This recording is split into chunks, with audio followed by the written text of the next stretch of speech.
Hello! Welcome back. Last వీడియోలో ఎండ్‌కి ఒక tip చెప్పాను. మీ లైఫ్‌లో కనుక మీకు యూనివర్సల్ కాలింగ్ ఉంటే మీకొక బటర్‌ఫ్లై కనిపిస్తుంది అని. సో, ఎంతమందికి అది కనిపించింది ఆ వీక్‌లో బటర్‌ఫ్లై అనేవాళ్ళు కామెంట్ చేయండి. అండ్ నాకు 3 టైమ్స్ కనిపించింది నిజం. ఎందుకంటే నేను యూజువల్‌గా ప్రీవియస్ వీడియోస్‌లలో నాకు ఇంట్రోలో బటర్‌ఫ్లైస్ ది పెట్టాను నేను మ్యూజిక్ వీడియో విజువల్స్. నేను అది చూసాను. అండ్ వేరే వాళ్ళ వీడియోస్‌లో ఒక లోగోని చూసాను. అండ్ ఇంకొక జనరల్‌గా ఇలా స్క్రోల్ చేస్తుంటే ఇంకొక వీడియోలో కూడా నేను వాళ్ళు బటర్‌ఫ్లై ఎఫెక్ట్ గురించి చెప్తుంటే చూసాను. So, this is called universal calling. మనం అనుకుంటున్న పనులు ఏవైతే జరిగే ముందర మనకు కొన్ని కొన్ని సైన్స్ కనిపిస్తాయని చెప్పాను కదా! సో, నా రూట్ క్లియర్‌గా ఉంది అని నాకు ఈ సైన్స్ కనిపించాయి. అంతే కాకుండా లాస్ట్ వీక్ మనకి సండే రోజు శివరాత్రి వచ్చింది. ఆ ముందు రోజు మా ఇంట్లో ఎవరు లేరు. అందరూ ఊరికెళ్ళిపోయారు. సో, నేను ఒక్కదాన్నే ఉన్నాను. అది వెబినార్స్ అవి చేస్తున్నానని చెప్పి ఉండిపోయాను. సో, అప్పుడు నేను స్ట్రాంగ్‌గా అనుకున్నానన్నట్టు. అయ్యో! ఎవరు లేరు. నాకు ఇంట్లో వెహికల్ కూడా లేదు. అందరూ వెళ్ళిపోయారు. నేను ఇంట్లో ఒక్కదాన్నే ఉన్నాను. నేను టెంపుల్‌కి వెళ్ళాలనుకుంటున్నాను. ఎలా వెళ్ళాలి అని అనుకున్నాను. అనుకున్న టైంకి ఒక్క హాఫ్ ఎన్ అవర్‌లోనే మా సిస్టర్ నాకు ఫోన్ చేసింది. చేసి ఇలా సరదాగా బయటికి వెళ్దామా అని చెప్పింది. సో, నేనలానే బయటికి వెళ్ళాను. బయటికి వెళ్తూ అప్పటికప్పుడు సడెన్‌గా ప్లాన్ చేసుకున్నాము. సో అండ్ సో ప్లేస్‌కి వెళ్దామా, టెంపుల్‌కెళ్దామా అని. వెళ్ళాము. వెళ్తే అక్కడ చూస్తే ఎవ్వరు లేరు. ఎక్కువ రష్ లేదు. అండ్ మాకు అది ఒక డివైన్ కాలింగ్ లాగా అనిపించింది. ఎగ్జాక్ట్‌గా మేము కారు ఆపిన చోటే మాకు టెంపుల్ కనిపించింది. అంటే మేమక్కడ ప్లాన్ చేసుకోలేదు. అక్కడ పార్క్ చేద్దామని. ఇక్కడ పార్క్ చేద్దాము. ఇక్కడ ఖాళీగా ఉంది అని అనుకున్నాము. ఇలా పార్క్ చేసాము. ఎదురుగా గుడి కనిపించింది. సో, ఎందుకు చెప్పాను అంటే, మనం ఒకటి అనుకుంటే, ఏదైనా స్ట్రాంగ్‌గా అనుకుంటే, యూనివర్సల్ డోర్స్ ఓపెన్ అవుతాయి. అది నేను బలంగా బిలీవ్ చేస్తాను. మీరు కనుక ఎవరైనా బిలీవ్ చేస్తే, మీరు కూడా మీ ఎక్స్‌పీరియన్సెస్‌ని నాకు షేర్ చేయొచ్చు. సో, ఈరోజు topic 5 signs you have to be alert. So, మీరెప్పుడైనా అనుకున్నారా? లైఫ్‌లో కొన్ని కొన్ని సార్లు మనం చాలా ఎక్కువగా అటాచ్ అయిన పీపుల్ మనల్ని వదిలి వెళ్ళిపోతూ ఉంటారు. ఎందుకలా జరుగుతుంది అని అనిపిస్తుంది కదా! So, that is called law of energy. You cannot pull up when your energy is not ready. మీకొక మంచి ఎగ్జాంపుల్ చెప్తాను. సో, మన లైఫ్‌లో కొన్ని కొన్ని సార్లు మనము కొంతమంది వ్యక్తులకి అనుకోకుండా దూరమవుతాము. అండ్ సిట్యుయేషన్స్ కూడా సపోర్ట్ అవ్వవు. ఎందుకు అంటే వాళ్ళ ఎనర్జీ అండ్ మన ఎనర్జీ మ్యాచ్ కానప్పుడు అలా జరుగుతుంది. అండ్ ఇఫ్ మన ఎనర్జీ అనేది హై ఫ్రీక్వెన్సీలో ఉంది అంటే డెఫినెట్‌లీ ఆ లో వైబ్రేషన్ అండ్ లో ఫ్రీక్వెన్సీలో మనం ఉండడానికి ఇష్టపడము. సో, న్యాచురల్లీ మనం మూవ్ ఆన్ అవుతాము. సో, దీనికి ఇంపార్టెంట్‌గా నోట్ చేసుకోవాల్సింది ఏంటంటే, ఎవరికైతే ఎక్కువగా ఫియర్, డౌట్స్ ఉంటాయో వాళ్ళకి మనం చాలా దూరంగా ఉండాలి. నేచురల్‌గానే ఈ యూనివర్స్ మనకి, వాళ్ళకి ఫ్రీక్వెన్సీ మ్యాచ్ కుదరక మనం వెళ్ళిపోయేలాగా చేస్తుంది. సో, దీనికి నేను ఒక ఎగ్జాంపుల్ చెప్పాలనుకుంటున్నాను. Personal example. నేను ఇంతకుముందు ఆల్మోస్ట్ ఒక 6, 7 ఇయర్స్ బ్యాక్ ఒక దగ్గర జాబ్ చేశాను. జాబ్ చేసినప్పుడు నాతో పాటే నాకు కొలీగ్ ఉండేవారు. మేమిద్దరం ఒకసారే రిక్రూట్ అయ్యాం. సో, మేమేమైనా డిస్కస్ చేసుకుంటూ ఉండేవాళ్ళం అన్నట్టు.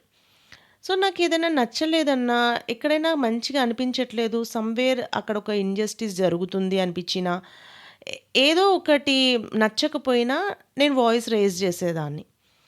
బట్ తను మటుకు వద్దు, వద్దు అని నన్ను రెస్ట్రిక్ట్ చేస్తూ ఉండేవాళ్ళు. ఎందుకు వద్దంటున్నావు అంటే, అమ్మో! ఎందుకొచ్చింది మనకి అని ఫియర్ అన్నట్టు. త చాలా భయాలు ఉండేయి తనకి. అండ్ ఆ భయాలని నాకు గూడా అంటే ఇన్‌ఫ్లూయెన్స్ చేస్తూ ఉండేవాళ్ళన్నట్టు. కొన్నిసార్లు సైలెంట్‌గా ఉన్నా కానీ నా లోపల ఎక్కడో పీస్ ఉండేది కాదు. ఎందుకు ఇలా మనం ఎక్స్‌ప్రెస్ చేయాలి అని. అండ్ ఎక్స్‌ప్రెస్ చేస్తే అవతల వాళ్ళకి నచ్చకపోతే మనకి డెఫినెట్‌లీ అక్కడ ఇబ్బందిగా ఉంటుంది కదా! అంటే మనల్ని ఒక రకంగా పుల్ డౌన్ చేస్తూ ఉంటారు. సో, కాబట్టి అవన్నీ ఎందుకు ఫేస్ జేయడం, లెట్ అస్ బీ సైలెంట్ అని నాతో పాటు ఉన్న నా కొలీగ్ చెప్తూ ఉండేవాళ్ళు.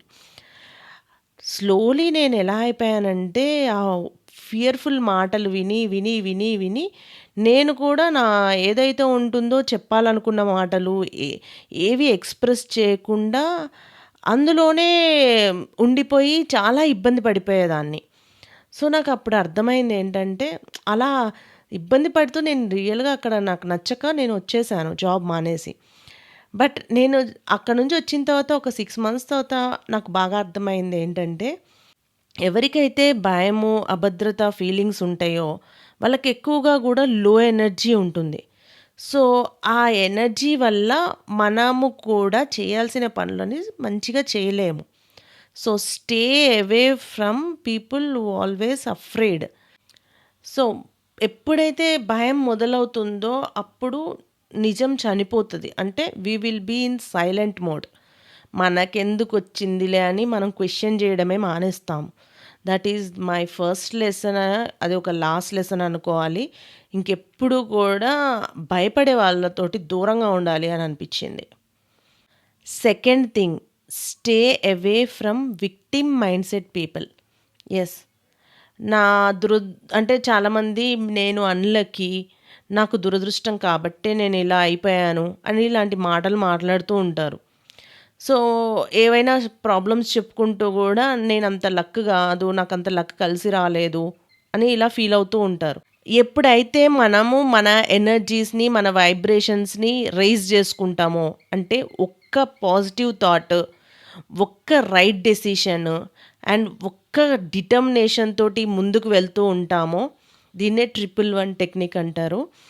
సో, ఇలా వెళ్తూ ఉంటామో, అప్పుడు మనకి ఒక్కొక్కటిగా పనులు జరుగుతూ ముందుకు వెళ్తూ ఉంటాము.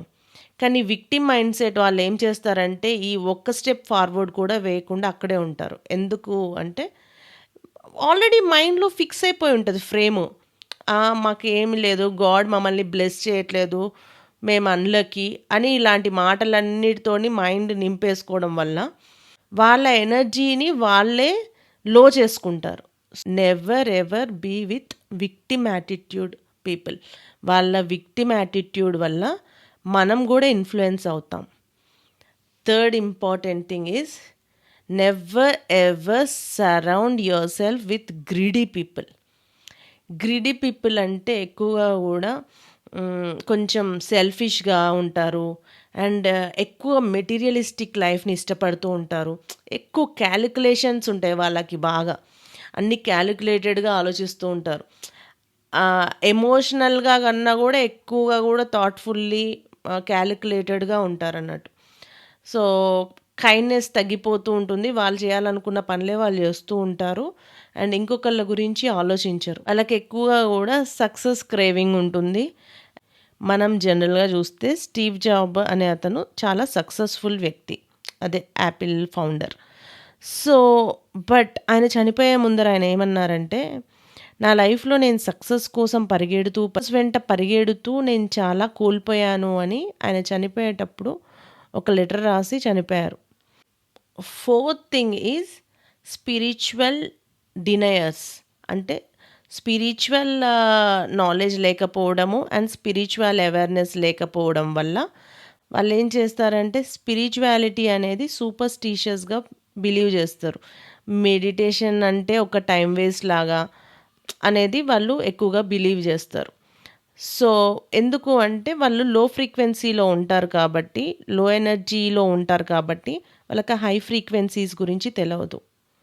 ఫర్ ఎగ్జాంపుల్ మహాభారతంలో కృష్ణుడిని, దుర్యోధనుడిని తీసుకుంటే, కృష్ణుడు ఎప్పుడూ గూడా దుర్యోధనుడిని ఎన్‌లైట్ చేయడానికి చాలా మంచి విషయాలు చెప్తాడు. కానీ దుర్యోధనుడు ఒకసారి అంటాడు, "కృష్ణ, మీరు చెప్పేదంతా గూడా కరెక్టే. బట్ ఎందుకో గాని నా మనసు అంగీకరించట్లేదు మీరు చెప్పేదాన్ని నేను ఫాలో అవ్వడానికి." కృష్ణుడు సంధి కుదర్చడానికి దుర్యోధను దగ్గరికి వెళ్ళినప్పుడు అప్పటికే ద్రౌపది వస్త్రాపహరణం జరుగుతుంది. వాళ్ళందరూ వనవాసానికి వెళ్తారు. మళ్ళీ వనవాసంకి వెళ్ళి, అజ్ఞాతవాసంకి వెళ్ళి తిరిగి వస్తారు. సో, వాళ్ళ రాజ్యాన్నంతా ఆక్యుపై చేశావు కదా! నువ్వొక్క పని చెయ్యి. వాళ్ళకి 5 ఊర్లు మట్టుకే ఇవ్వు. ఒక్కొక్కళ్ళకి ఒక్కొక్క ఊరు ఇచ్చేసేయి చాలు అని అడుగుతాడు. అడిగితే అప్పుడు దుర్యోధనుడు వాళ్ళకి సూది మొల అంత గూడా నేను ఇవ్వదలుచుకోలేదు. కావలిస్తే ఒక వేశ్యనైనా నేను పెళ్లి చేసుకుంటాను. ఏ పనైనా చేయడానికి సిద్ధమే కానీ వాళ్ళకి మటుకు నేనివ్వను అని అంటాడు. తనకి ఎంత చెప్పినా మంచి రుచించదు. ఎంతోమంది కన్విన్స్ చేయాలని చూస్తూ ఉంటారు. ఎవ్వరి మాట వినడు.